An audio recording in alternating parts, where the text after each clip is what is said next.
মায়ার নবীর উপরে মিথ্যা যে অপবাদ দেওয়া হয়েছিল যে মোহাম্মদ জাদুকার, তার কাছে যায় আর জাদুর জালে ফাঁসিয়ে নেয় আর কালেমা পড়ে মুসলমান বানিয়ে নেয়। তো মোহাম্মদের কাছে কেউ যেও না। কারা বলেছিল? উতবা, সাইবা, উমাইয়া বিন খালফ, এ সমস্ত কাফেরেরা, বেধর্মীরা, তারা আপনার বলেছিল। তো ও সমাতে দয়ার নবী মায়ার নবী কি কাউকে জাদু করে মুসলমান বানিয়েছেন?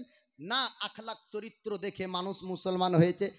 একটু এক ঝলক শোনাবো, তারপর আলোচনা শেষ হবে। বাপ আল্লাহ নবী হাবিবুল্লাহ পয়গম্বর আজমের নবুয়তের প্রকাশের পূর্বে মক্কাবাসীরা তারা আপনার প্রত্যেকটি খানদানে একজন করে সর্দার ছিল, আর প্রত্যেকটি সর্দারের সঙ্গে অন্য সর্দারের মায়দা মিটিং হতো। কোনো জিনিস আপনার যখন করবে তাদের মধ্যে কখনো ঝামেলা লেগে যেত, গোষ্ঠীদ্বন্দ্ব আপনার হতো। যেমন আপনার জঙ্গে ফজর হয়েছিল, ওই রকম খানদানে খানদানে তাদের মধ্যে যুদ্ধ হতো। আমার রাসূলুল্লাহ হাবিবুল্লাহ বয়স আপনার যখন আপনার 25 বছর বয়স, 25 বছর বয়সে আল্লাহর নবীর প্রশংসা আপনার এমন ভাবে চলেছিল। খাদিজাতুল কুবরার এক গোলামের কথা বলবো বাবা, নাম তার আপনার মিসরা। খাদিজাতুল কুবরা মিসরাকে বলেছিল, মিসরা রে শোন শোন, মক্কাবাসীর মধ্যে কোন ব্যক্তি আমানতদার বিশ্বাসী কোন ব্যক্তি আছে একটু তার নাম পরিচয় দিয়ে দেন। মিসরা খাদিজাকে বলল, খাদিজা আমি একটু মক্কা ভ্রমণ করব, পুরো মক্কাকে একটু দেখব। মক্কার মধ্যে কোন ব্যক্তি আমানতদার বিশ্বাসী পাওয়া যায়, কোন ব্যক্তিকে সত্যবাদী পাওয়া যায়। মিসরা বলল, খাদিজা আমাকে একটু মক্কা ভ্রমণ করতে হবে, মক্কা আপনার ভ্রমণ করে দেখতে হবে। খাদিজাতুল কুবরার গোলাম মিসরা পুরো মক্কা ভ্রমণ করলো। মক্কা ভ্রমণ করার পর মানুষের কাছে শুনলো, ও মক্কাবাসীরা একটু জানিয়ে দাও মক্কার মধ্যে আমানতদার বিশ্বাসী ব্যক্তি কোন ব্যক্তি আছে, সত্যবাদী কোন ব্যক্তি আছে। মক্কাবাসীরা তারা একই কথা বলেছিল, কুরাইশ বংশে একজন ব্যক্তি আছে, নাম তার মোহাম্মদ, তার মতন আমানতদার বিশ্বাসী দ্বিতীয় কেউ নাই। একবার জোরে বলবেন না সুবহানাল্লাহ। মক্কার নাগরিকরা বলছে, জনসাধারণ, ওরে মিসরা, এ খাদিজার গোলাম, মক্কাতে একজনই আছে আমানতদার বিশ্বাসী, তার নাম হলো মুহাম্মদ। আল্লাহ নবীর কথা মক্কাবাসী তারা বলল। মিসরা এর শোনার পর বলল, ও খাদিজা আমি মক্কা ভ্রমণ করলাম, গলিতে গলিতে জিজ্ঞাসা করলাম জনসাধারণ, সাধারণ মানুষ কাকে ভালো বলে, নাগরিক কাকে ভালো বলে। নেতার পেছনে নেতা তো ভালো বলবেই, যে যা পার্টি করবে সে পার্টির নেতা ভালো, নাগরিক যাকে ভালো বলবে সেই না ভালো। জি, মক্কাবাসী নাগরিক বলছে মোহাম্মদ ভালো, জোরে বলবেন না সুবহানাল্লাহ। মুসলমান হয়ে না বেধর্মী, তবু আখলাক চরিত্র দেখে। মিসরা বলল, খাদিজা আমি গলিতে গলিতে জিজ্ঞাসা করলাম জনসাধারণ নাগরিক, তারা বলল মক্কার মধ্যে একজন ব্যক্তি আমানতদার বিশ্বাসী, একজন ব্যক্তি আল আমিন আছে, নাম তার মোহাম্মদ। এবার খাদিজা বলল, ও মিসরা, ও মোহাম্মদকে ডাক দিতে হবে, আমি আজকে মুলকে শাম পাঠাবো, মুলকে শামে অনেক মাল যাবে, আমি বিশ্বাসী ব্যক্তির সন্ধান পেতে চাই, বিশ্বাসী ব্যক্তির দায়িত্বে আমার মালটাকে মুলকে শাম পাঠাবো। এবার মিসরা আসলো, আসার পর আমার রাসূলুল্লাহকে বললেন, আল আমিন মোহাম্মদ আপনি একটু আসুন আসুন, খাদিজার মালের দায়িত্ব আপনাকে নিতে হবে। আমার রাসূলুল্লাহ হাবিবুল্লাহ আপনার চাচা আবু তালিবকে জিজ্ঞাসা করলেন, চাচা যান আপনি যদি অনুমতি দেন তবে আমি মুলকে শাম যাব। প্রথম মুলকে শাম গিয়েছিলেন আমার রাসূলুল্লাহর বয়স যখন 12 বছর, দ্বিতীয়বার মুলকে শামের সফর করবেন আমার নবীর বয়স যখন 25 বছর। আবু তালিব বললেন, ভাতিজা চিন্তা করো না, টেনশন করো না, খাদিজার মতন রমণী মক্কা জমিনে আরে নাই, তুমি যাবে, তোমায় বারণ করব না। আমার রাসূলুল্লাহ এবার খাদিজাতুল কুবরার মালের দায়িত্ব নিয়ে মুলকে শাম যাবেন। এবার যেতে যেতে রাস্তার মাঝে আমার নবী একটু আরাম করেন। মিসরাকে বললেন, মিসরা রে আমি একটু আরাম করতে চাই। মিসরা বলল, হুজুর হুজুর আপনি আরাম করবেন, অসুবিধা কিছু নাই। একটা গাছের ছায়ার তলে আমার নবী পাক আরাম করে। ওই জায়গায় একটা পণ্ডিতের সঙ্গে দেখা হলো। পণ্ডিতের নাম নাস্তরা।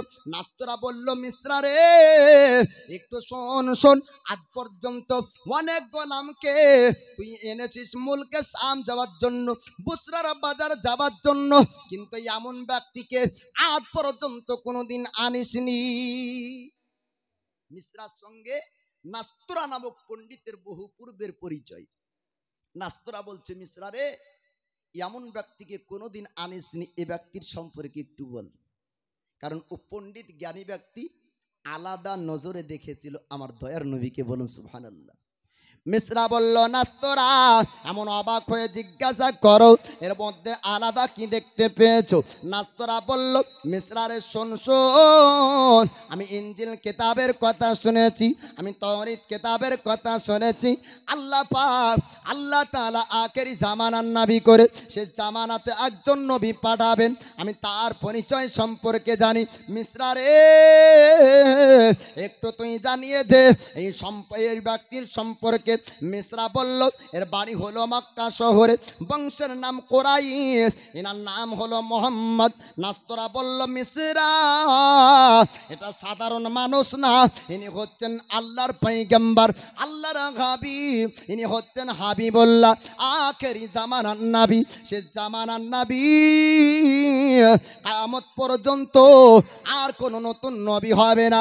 এই ব্যক্তি একদিন নবুয়াতের প্রকাশ করবেন, কেননা তাওরাত ইনজিল কিতাবের মধ্যে আল্লাহ পাক আল্লাহ তাআলা বলেছেন যে আখেরি জামানার যিনি নবী হবেন তেনার বংশ হবে আপনার কুরাইশ বংশে, পৃথিবীর জমিনের নাম হবে আপনার মোহাম্মদ, আকাশের নাম হবে আহমদ, মানুষের চেহারার সঙ্গে কারো সঙ্গে মিল হবে না।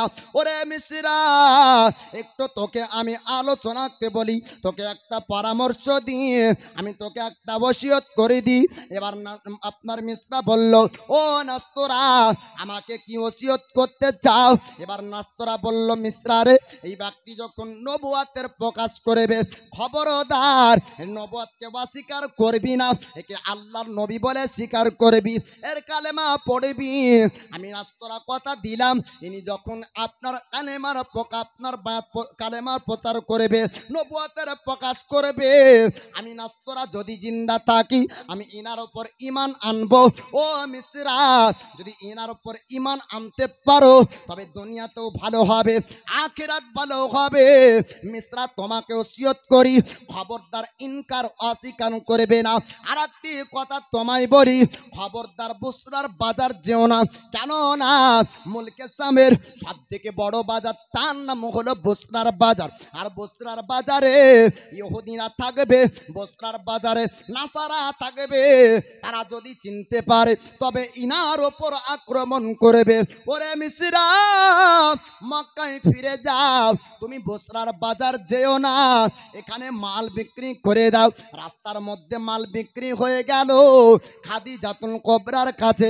এবারে মিশ্রা মাল আপনার বিক্রি করা টাকাগুলা জমা করে আমার রাসূলুল্লাহর চেহারাকে একবার খাদিজা দুই চোখ ভরে আপনার দেখেছিল, দেখার পরে মিশ্রাকে ডাক দেয়, মিশ্রা রে একটু আয় আয় আয়, আমি আজ পর্যন্ত কত মানুষ দেখেছি কিন্তু ইনার মতন মানুষ আজ পর্যন্ত খাদিজা দেখেনি। খাদিজা বলছেন, মিশ্রা তোর দ্বারাতে কত না গোলাম এনেছি, তোর দ্বারাতে কত নতুন নতুন মানুষ এসেছে, কিন্তু এরকম চেহারা কোনোদিন কারো দেখতে পাইনি। এ মিশ্রা এর সম্পর্কে আমি একটু জানতে চাই। মিশ্রা বলল, খাদিজা রাস্তা দিয়ে আশ্চর্যের ঘটনা ঘটেছে। বলে কি? আমি বুসরার বাজার যেতে পারিনি। বলে কেন? এত টাকা মুনাফা লাভ হলো কি করে? বলে রাস্তাতে মাল বিক্রি করেছি। খাদিজা অবাক, বুসরার বাজারে যদি মাল বিক্রি করা যায় তো লাভ মুনাফা বেশি হয়, রাস্তাতে মাল বিক্রি করাতে আজ যতটা লাভ মুনাফা হয়েছে, খাদিজা বলছে আমার ব্যবসা জীবনে কোনোদিন হয়নি। জোরে বলুন সুবহানাল্লাহ। এই বাজারের কারামত ইলাই, এ হলো নবীর মজেজা আর আপনার ক্ষমতা। জোরে বলুন সুবহানাল্লাহ। মিশ্রা বলল, ওগো খাদিজা শুধু তা নয়, একটি গাছের ছায়ার তলে ইনি আরাম করছিলেন, আর নাস্তরা নামক পণ্ডিত বললেন ইনি নাকি শেষ জামানার নবী। খাদিজাতুল কুবরা বুদ্ধিমতী মহিলা ছিলেন, বয়স তখন 40 বছর। খাদিজাতুল কুবরা তিনিও বললেন, শিক্ষিতা আপনার মহিলা ছিলেন। খাদিজা বলেন, ওরে মিসরা, আখেরি জামানার নবী যিনি হবেন তিনার চেহারা হবে আলাদা, তিনার চেহারাই থাকবে নূর। জোরে বলুন সুবহানাল্লাহ। 40 বছর বয়সে খাদিজাতুল কুবরা বিবাহ করেন। নবীর বয়স 25 বছর। নবী যখন প্রথম নবুয়াতের প্রকাশ করে তো এই খাদিজা মহিলার মধ্যে প্রথমে ঈমান আনেন। জোরে বলবেন না সুবহানাল্লাহ। নবী পাকের 25 বছরের পরে এই যে পূর্বে বললাম যে গোষ্ঠীদ্বন্দ্ব হতো মক্কাতে, আমার দয়ার নবীকে প্রত্যেকটা গোষ্ঠীর সর্দারেরা মানত। কি হিসাবে? যে মহান মোহাম্মদের ফায়সালার মধ্যে কোনো ত্রুটি হয় না। যখন ঝামেলা লেগে যেত, তখন মীমাংসা যখন না হতো তো বলতো যে কুরাইশের মোহাম্মদকে ডাকো, ইনসাফের বিচার করবে, কারো পক্ষাপক্ষি টানবে না। আমাদের এলাকাতে 50 বছর আগে বিচার হতো না, মুড়লে বসতো বিচার করতে। এখন বিচার উঠেছে না বিচার হয়? বিচার উঠে গেছে। কেন কেন বলেন তো? ইনসাফের বিচার নাই, তার জন্য। পুলিশ আসার জন্য না, থানা হওয়ার জন্য না। ইনসাফের বিচার যদি হতো দুনিয়াতে মুড়লের বিচার উঠতো না। ইনসাফের বিচার উঠে গিয়েছে, মুড়লের বিচার বন্ধ হয়েছে। এখন যখন মুড়লের যখন দেখেন যে চাচা তো ভাইয়ের কিছু হলে তো আর টান টানে, তো টান টানতে আর দিব না, তোর বিচারও আর মানব না। এখন যুবক ছেলেরা এসছে বলছে দেখে মুড়লের ঘর আমির মটকা ফাঁকা, তোমার নিজেরই ঠিক না, তুমি বিচার করতে বসেছো। এখনকার যুবক আলাদা, আগেকার যুবক ছিল আলাদা। আগেকার যুবক যদি রাস্তাতে বিড়ি খাইতো তোর বাপ সমতুল্য লোক দেখলে ফেলে দিত। আর এখনকার ছেলেরা বিড়ি যখন ধরা বাপ সমতুল্য লোক যদি থাকে তো ওরা লাখে সুজা দেয়, তুই এমনি আসছিস কেন, তুই ডানে যেতে পারছিস না। আমরা এখন ইয়ং ম্যান, আমার সামনে এসেছিস, ও টানে আবার ওর লাখের দিকে ছাড়বে। তো যুগ পরিবর্তন হয়েছে না বাপ, মুড়ল শেষ। তো ওই যুগে মুড়লরা যখন তাদের মধ্যে ঝামেলা হতো, আমার নবীকে বলতো যে মোহাম্মদকে ডাকো, ইনসাফের বিচার করবে, নচেত কেউ করতে পারবে না। কাবার যখন মেরামত হচ্ছে, কাবার যখন সুন্দরভাবে তৈরি করা হচ্ছে, নবীর নবুয়তের প্রকাশ হয়নি তখন বাবা। তো সব দামি দামি পাথর দিয়ে, ভালো ভালো পাথর দিয়ে কাবা হলো তৈরি। এবার মেরামত, মসজিদ যেমন পুরাতন হয়ে গেলে শহীদ করে আবার নতুন মসজিদ হয়, তো কাবার মেরামত হচ্ছে। আমার দয়ার নবী, মায়ার নবী তিনিও আছেন। আর যখন হাজেরা আসওয়াদ জান্নাতি পাথর যখন চাপাবে, তো সর্দারে সর্দার আবার লড়ালড়ি, আবার ঝামেলা। আল্লাহ নবী হাবিবুল্লাহকে মক্কার সর্দারেরা 40 বছর আগে কেমন মানত, মক্কার সর্দারেরা 40 বছর পরে কেমন মানত, খালি পার্থক্যের কথাটা আপনাদেরকে বলবো। ও ভাইজান, আব্বা জানেরা, ও সোনালারেরা, ও মা বোনেরা, আপনারা শুনুন বাবা, শুনুন। আমার রাসূলুল্লাহ নবুয়তের প্রকাশ হয়নি, কাবার মেরামত হচ্ছে। প্রত্যেকটা খানদানের সর্দারেরা তারা আপনার সবাই আছে, প্রত্যেক খানদানের সর্দারের হুকুমে খানদানের মানুষেরা পাথর, আপনার কাবা আপনার তৈরি হচ্ছে পাথর দিয়ে। আল্লাহ পাকের জান্নাতি পাথর হাজরা আসওয়াদ যখন চাপাবে, একজন সর্দার দাঁড়িয়ে গেল, এ পাথর আমি চাপাবো। আর একজন সর্দার বলল, এ পাথর আমি চাপাবো। আর একজন সর্দার বলল, এ পাথরকে আমি চাপাবো। সর্দারের তর্ক হয়ে যায়, সর্দারের ঝামেলা হয়ে যায়। আমার রাসূলুল্লাহ উপস্থিত রয়েছেন। কুরাইশের মানুষ আবু জেহেল, উতবা, সাইবা তারা বলল, আমরা পাথরটা চাপাবো, কুরাইশের সম্মান ইজ্জত বেড়ে যাবে যদি জান্নাতি পাথর আমরা চাপাতে পারি। এই সম্মানী পাথরটা আমরা কাবার উপর যদি চাপিয়ে দিই, তবে আমাদের খানদানের সম্মান বেড়ে যাবে। আল্লাহ পাক, আল্লাহ তাআলা একজন ফেরেশতাকে ও সময় পাঠিয়ে দেয়, মানবের রূপ ধারণ করে আল্লাহর ফেরেশতা আপনার চলে আসলো। আসার পরে বলল, ও মক্কাবাসীরা, ও মক্কার সর্দারেরা, পবিত্র ঘর কাবা নিয়ে তোমরা ঝামেলা করবে না। আমি একটা কথা তোমাদেরকে বলি, আমি একটা পরামর্শ তোমাদেরকে দিই। আল্লাহর ফেরেশতা আপনার বলল, ও মক্কার সর্দারেরা, ও মক্কাবাসীরা, আমার কথা তোমরা কি শুনবে? মক্কার সর্দার তারা বলল, আপনার কথা শুনবো যদি শোনার মতন হয়। এবার ওই শায়েখ আপনার বৃদ্ধ ব্যক্তি বলল, প্রত্যেক সর্দার তোমরা শুনে নাও, আজ আজকে তোমরা যদি পাথর চাপাতে যাও বড় একটা ঝামেলা হবে, মীমাংসা হবে না, খানদানে খানদানে যুদ্ধ লেগে যাবে, মানুষ রক্তাক্ত হয়ে যাবে, মানুষের জীবন চলে যাবে। এর পূর্বে তোমরা অনেক জং করেছো, অনেক যুদ্ধ করেছো, অনেক মানুষের জীবন হারিয়েছে, অনেক মানুষের আপনার জান গিয়েছে।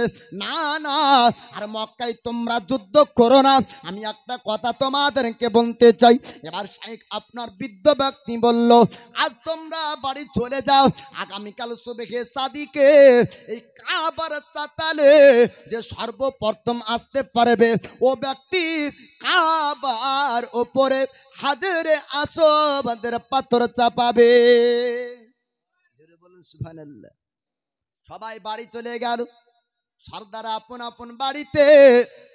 সবাই চিন্তা করে কাবার চাতারে জাগে যাবে, এ পাথর ও ব্যক্তি চাপাতে পাবে। সবাই আপনার রাজি হয়ে গেল, সিদ্ধান্ত হয়ে গেল, ময়দানে ফয়সালা হলো, মিটিং এ আপনার ফয়সালা হয়ে গেল। যে ব্যক্তি আগে পৌঁছাবে ও ব্যক্তি পাথর চাপাবে। সুবহে সাদিকের সময় সবাই ছুটতে শুরু করলো কাবার চাতালের দিকে। আসার পর সবাই দেখতে পায় আমার রাসূলুল্লাহ আল্লাহর হাবিব উপস্থিত। বলুন নারায়ে তাকবীর, নারায়ে রিসালাত, নারায়ে রিসালাত, মাসলাকে আলা হযরত জিন্দাবাদ। দেখছেন মোহাম্মদ আল আমিন উপস্থিত। জোরে বলুন সুবহানাল্লাহ। তারা সবাই পৌঁছালো আল্লাহর নবী হাবিবুল্লাহকে কাবার কাছে আপনার দেখতে পাই। তারা বলল কুরাইশের ইজ্জত বেড়ে যাবে, কুরাইশের সম্মান বেড়ে যাবে। আল আমিন মোহাম্মদ সুবহে সাদিকে সবার আগে এসেছে, এই পাথর মোহাম্মদ চাপাতে পাবে। আল্লাহর নবী হাবিবুল্লাহ আল্লাহর পয়গম্বর বললেন, ও মক্কার সরদারেরা, আপনারা চিন্তা করবেন না, মন খারাপ করবেন না। শুধু কুরাইশের সম্মান না, শুধু কুরাইশের সম্মান বাড়বে না, আমার রাসূলুল্লাহ করলেন কি, একা পাথর চাপালেন না, একটি চাদর বিছিয়ে দিলেন। ও পাথরকে চাদরের উপর চাপিয়ে দেয়, আর প্রত্যেকটি সর্দারকে ডাক দেওয়া হলো। প্রত্যেক খানদানের একজন করে সর্দার আসুন, প্রত্যেক খানদানে একজন সর্দারকে ডাকা হলো। আল্লাহর নবী হাবিবুল্লাহ তিনি বললেন, ও সর্দারের আপনারা শুনুন শুনুন, যে ব্যক্তি পাথরটা কাবায় চাপাবে তার ইজ্জত বেড়ে যাবে, তার সম্মানটা বেড়ে যাবে। এই পাথরটা আমি চাদরে চাপালাম, সবাই মিলে চাদরে হাত রাখুন, আমরা সবাই একসঙ্গে পাথর চাপাবো, সবারই সম্মানে ইজ্জত বেড়ে যাবে। জোরে বলবেন না সুবহানাল্লাহ। এতে ফার্স্ট সেকেন্ড থার্ড কেউ নাই। জি, যদি আপনার ফিতে একটা টাঙানো হয় আর দৌড় কম্পিটিশন যদি হয়, সবার বুক যদি এসে একসঙ্গে ঠেকে, তো থার্ড কে হবে, সেকেন্ড কে হবে? আরেকবার দৌড়া, তাইলে দয়ার নবী মায়ার নবী বলছেন, এ সর্দারেরা, তোমরা গোষ্ঠীতে ঝগড়া করো আর অসহায় মানুষদের জীবন যায়। আমার দয়ার নবী মায়ার নবী তিনি বলছেন, আপনারা চিন্তা করবেন না, এই চাদরে সবাই হাত রাখেন, একসঙ্গে পাথরে রাখবো আমরা কাবার উপরে। জান্নাতি পাথর সব খানদানের সর্দারের একই সঙ্গে রাখলো, আর সবাই খুশিতে আত্মহারা। এ যুক্তি পরামর্শ কারো মাথাতে বের হবে না। আল্লাহ পাক আমার দয়ার নবীকে এমন আখলাক, এমন সুন্দর চরিত্র ব্যবহার দান করেছেন। জোরে বলুন সুবহানাল্লাহ। নবীর সুন্দর ব্যবহার দেখে মক্কার সর্দারেরা ও সমাতে খুশি হয়েছিল, সবাই আনন্দ করলো। দয়ার নবী মায়ার নবীর উপর মিথ্যা অপবাদ দেওয়া হয়েছিল যে মোহাম্মদ জোর করে কালেমা পড়ে মুসলমান বানাই। না বাপ, 40 বছরের আগে মক্কাতে কারো সঙ্গে নবী আমার অন্যায় করেননি, কাউকে আঘাত দেননি, কাউকে দুঃখ দেননি, তাই 40 বছর পর্যন্ত কেউ খারাপ বলেনি। নবুয়তের প্রকাশ যখন হলো, ইসলামের প্রচার যখন দয়ার নবী মায়ার নবী করলেন, ও সমাতে উতবা সাইবা আবু লাহাব আবু জেহেল তারা বলেছিল মোহাম্মদ এতদিন ঠিক বলেছে, এখন ভুল বলছে, এখন মিথ্যা বলে, এখন মোহাম্মদ ওদের কথা বিশ্বাস করা যাবে না। যখন দেখলো আস্তে আস্তে মানুষ মুসলমান হয়ে সাহাবীর একটি জামাত তৈরি হয়, তখন কাফেরেরা বলেছিল মোহাম্মদের কাছে যেও না, কেননা যেই যায় সেই কালমা পড়ে মুসলমান হয়ে যায়। মোহাম্মদ মনে হয় জাদুকর, তো মোহাম্মদ জাদুকর না, আমার দয়ার নবী জাদুকর না। আল্লাহর নবীর অসংখ্য ক্ষমতা ছিল, আর আল্লাহ পাক আল্লাহ তাআলা ভবিষ্যতের বক্তা করে দয়ার নবীকে পাঠিয়েছেন, বলেন সুবহানাল্লাহ। তো বাপজি আমার প্রধান বক্তাকে বসিয়ে রেখে আমি আলোচনা করব না। দয়ার নবীর নামে যেটা অপবাদ দেওয়া হয়েছিল এটা মিথ্যা কথা। আমার দয়ার নবী মায়ার নবী, ভালোবাসার শিক্ষা দিয়েছেন জগৎবাসীকে। দয়ার নবী হিংসার শিক্ষা জগৎবাসীকে দেননি। আমরা মুসলমান এক অপরকে যদি এখনো ভালোবাসতে পারি, আমাদের কথা মানুষ শুনবে, আমাদের কথা মানুষ নেবে। সমাজের মোড়ল যদি এখনো ছোটদেরকে ভালোবাসে, ছোটরা তাকে সম্মান করবে, ছোটরা তাকে আদব করবে, তাই না? আমাদের চলার পদ্ধতি, চলার দিকটা আমরা নষ্ট করে ফেলেছি আমরা নিজেরাই। তো যাই হোক, আল্লাহ পাক আল্লাহ তাআলা নবীর ইশক, নবীর প্রেম, নবীর মহব্বত, নবীর ভালোবাসা আমাদের অন্তরে দান করুক, আর আল্লাহর ইবাদত যেন আমরা করতে পারি সে তৌফিক আল্লাহ দান করুক। সকলে বলুন আমিন। জি সুবহানাল্লাহ। যাই হোক, আবেদনে দুকলি আপনাদেরকে শোনাবো। জন্ম আমার নবীর ও যুগে হলে কেমন হতো, জোরে বলুন সুবহানাল্লাহ। তু নয়নে রাসূল পাক দেখিলে কেমন হতো, জন্ম আমার নবীর ওই যুগে হলে কেমন হতো,